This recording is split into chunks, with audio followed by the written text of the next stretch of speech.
What's up, guys?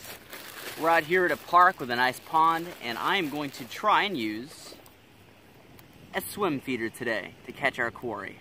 Now, a swim feeder essentially is a tool that is a shortcut for utilizing ground bait. Now, we could take handfuls of this ground bait and throw it into our target area like we always do. Draws the fish in, you cast out your bait, and then hopefully you hook up on a fish. Or you could do all of that in one step. And a swim feeder, if you look right here, is specially designed to hold your ground bait. That is a swim feeder, one of many, many types of swim feeders. I think this one's the most simple. So what you do is you take your main line and you run it right through the center. You can see there's a little rubber valve. The line runs through the center of this swim feeder. I've got my swivel on the other end, you can see highlighted against the sky there. Now, attached to the swivel, again, same strength of line. It's good sometimes to go a little bit lower, and I'll tell you why in a second. But I don't have any lower today, so same strength of line, 8-pound line, down to my hook. Now, here's the most important part. The swivel right here is what stops that swim feeder from sliding all the way down to your hook and to your bait. But the most important thing is this little swivel here fits into the rubber valve on the end of that swim feeder. You can see it just barely sticks out.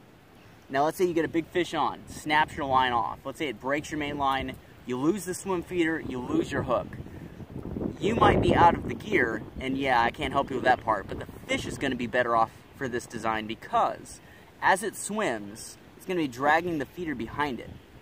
If this was just a lead weight that I had fixed onto the line, that fish is going to have to find a way to deal with this until the hook falls out of its mouth or until it breaks this other line.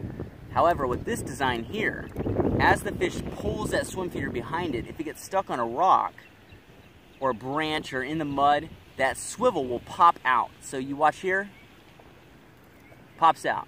Now remember, if your line is broken, the fish can discard the swim feeder, which by the way does have lead in it. It is a weight in itself, so it is kind of heavy. It's about an ounce, 28 grams. You do the math. So this little feature here with the swivel being able to pop out is a safety device for the fish. Now, how does the swim feeder actually work in terms of holding your ground bait? So here's our swim feeder. Here's a handful of ground bait. This is very complicated, so watch carefully. You put it in the ground bait and you squeeze it in. That's all there is to it. Now, you want to make sure it's packed nice and evenly all the way around. And a lot of this application here comes down to the type of ground bait you are using, its consistency, and how tightly you want to squeeze it into the feeder.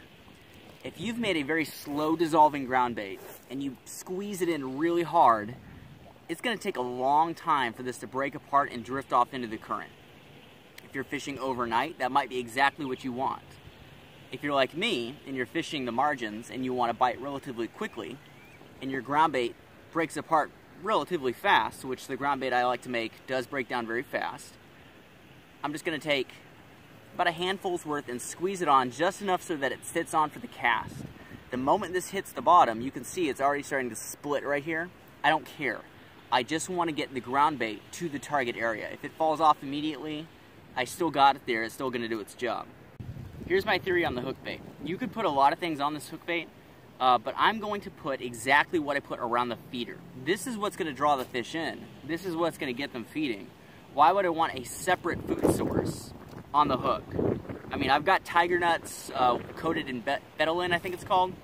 Really good bait. I've caught a lot of fish on those. But I'm going to go with exactly the same food source that's on the swim feeder. I've just got a piece of ground bait here, mostly bread, so it gives it that nice spongy consistency. And I'm just going to run it. I run the hook through it just because I think it's a little bit easier. But what I do is I get it right up around the shank of the hook, leaving the full tip exposed, and I kind of mold it down the shank and the line. Now, it looks like it's going to fall off any second.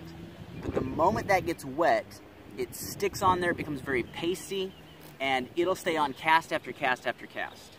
So let's cast out our swim feeder and see if we can't get, I'm thinking, probably a buffalo on the line. Very windy out here today. I'm going to pitch it right out in front of us so it sits underneath this overhanging bush. It's right here.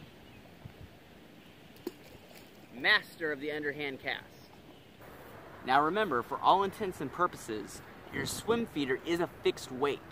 The carp can pull the line through, but not until after it's met that initial resistance. So you don't want your rod going off in the water. So if you're gonna set it down, leave the bail open and find some way to either use a actual rod stand with a bobbin, or do what I do, get yourself an all natural, all organic bobbin. Just look around, find yourself something.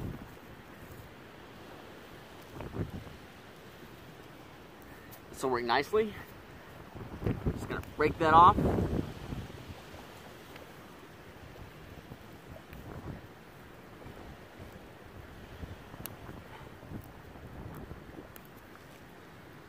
There you go, you can see the hook, the natural hook in this plant. So what I'm gonna do, just hook this around the line, leave the bail open, and then just kind of weigh it down so the wind doesn't pull it out. I'll use the bag of ground bait. There, if that takes off, I know that's gotta be a fish.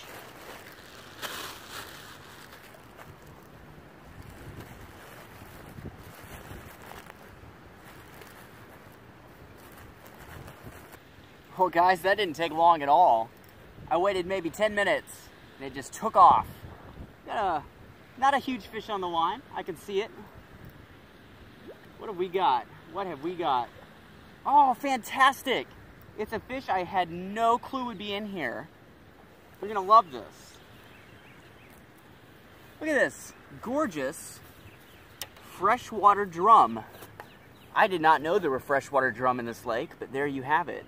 What a beautiful animal. Gorgeous fish. And look, I'm going to show you the best part.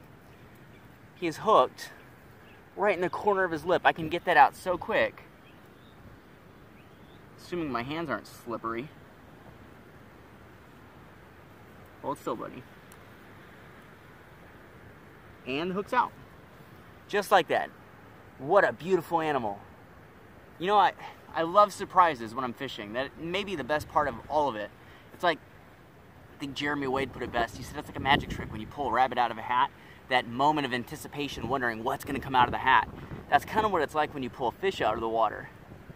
And this guy, and the swim feeder, there you go. Perfect, perfect, perfect. Couldn't ask for a more surprising first catch. Beautiful. Let's put him back and keep fishing. All right, let's get it back out there. Same spot, underhanded cast, right next to a nice bit of structure.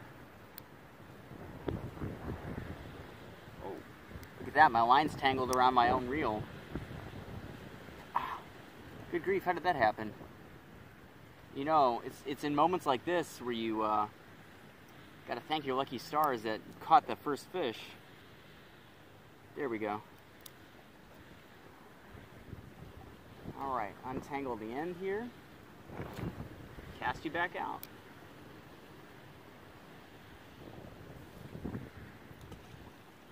There we go. Beautiful.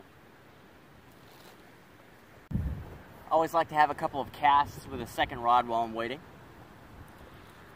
So just got a small swim bait on here, bass rod. I might switch it up. I ran into a guy out here who caught 9 bass in an hour on a white jig. So white might be the color they prefer out here, but I think it changes from day to day or season to season. So we're gonna try with this one first. I like this.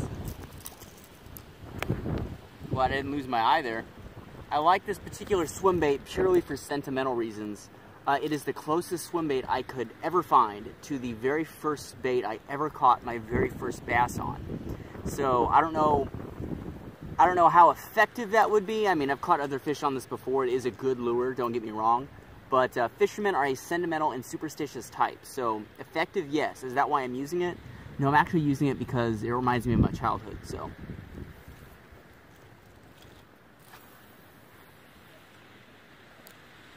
By the way, you'll notice when I cast, I don't push the rod out. You see a lot of people cast and they move the rod like this. That is not the best way to cast, really, no matter what you are casting with what rod you're using. Let me show you as soon as I get the swim bait back in.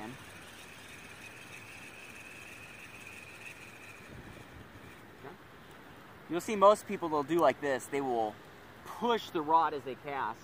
Watch, I'm barely going to move my right hand at all. It's going to stay stationary for the most part. And I'm going to use the left hand and just torque the rod.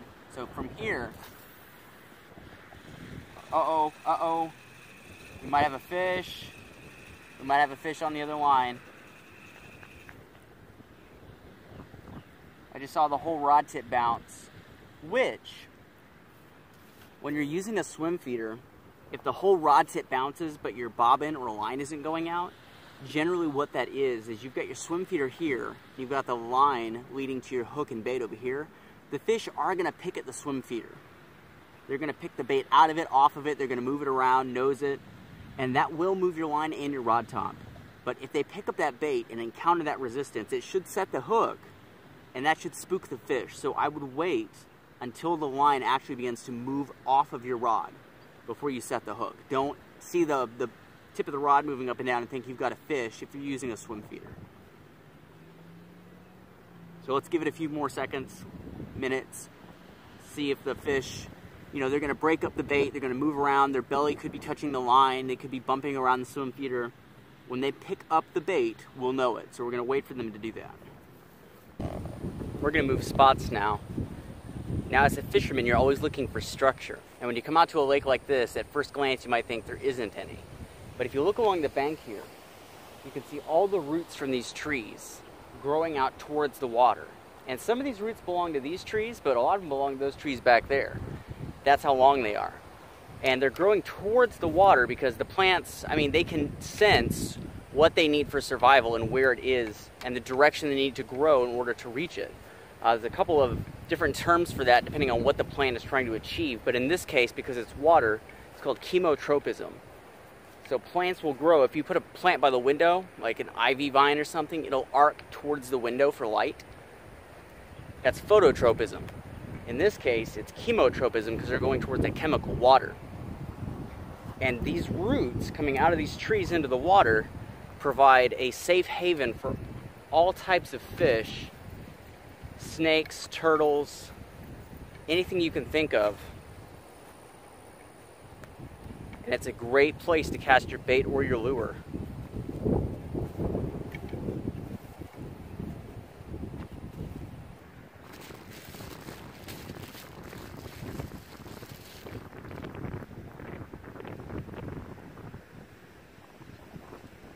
Squish it around the feeder.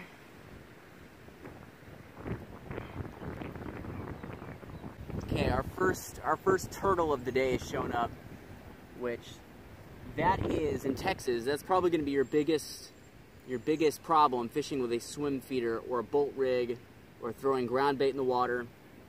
Just carp fishing in general. When you're using bait like that, turtles are going to wreak havoc on it. You got to be careful because hooking a turtle is not fun. We're just going to pitch this out. I want to get it, you see the end of the bush there? I want to get it past the end of the bush because I believe you can see where the bank kind of drops into the water. Then I think there's a bit of a shelf, and then I think it drops off again, and I want it on that second drop.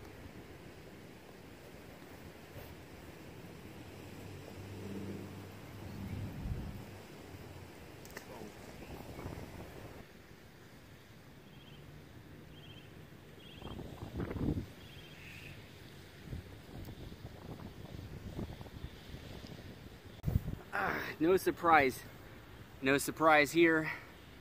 Channel catfish seems to be just the most widespread fish in Texas. I'd be hard pushed to find a second, but lovely fish nonetheless. Big, huge, purple fins. I love purple on a fish. Interestingly, both fish we've caught today, the freshwater drum and the channel catfish, were both out of the same exact spot, so we moved back, and they were both purple fish. It's interesting. So let's put them back. Another channel catfish. This one, not so much purple. It's there, but really highlights that yellow gold color. Pretty fish. Easy to catch. Just not my favorite by any stretch. You can hear him blowing air out of his swim bladder. And of course, he took that hook deep, so I can still see the shank of the hook, which is good, which means I can get it out with my hook disgorger. Do not think that the 99-cent price tag means that this does not work.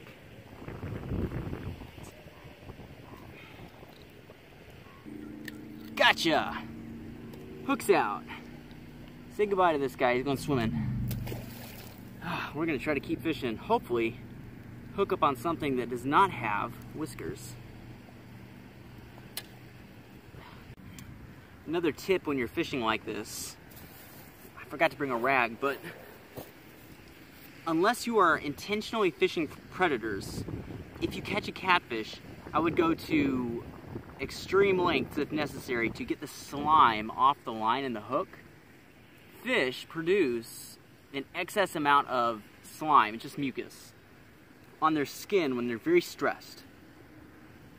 And if you're trying to catch a foraging species that is not a top-level predator like a carp or those drum that we've been seeing, you don't want them approaching your bait and instantly smelling the signals of distress from another fish. That's going to put them off. They're going to think there's a predator in the area and they're not going to want to eat. So I try to get as much of that off as I can before I throw my bait back out there. Well guys, I don't have a fish, but I want to show you something really neat. He's just really hard to hold on to. Check this guy out. It's a little soft-shelled turtle. You gotta be careful because not only do they have incredibly sharp claws, but they pack a heck of a bite. Really beautiful little turtle here. Look, ow. God, claws are sharp because they're diggers. They dig in the mud. But look at the patterns on this turtle. Just gorgeous animal. You can see his face, his nose, specially designed for him to sit under the water or in the mud, poke his nose up and breathe without exposing himself. But yeah, gorgeous little turtle. Aptly named. You can see the shell is very soft.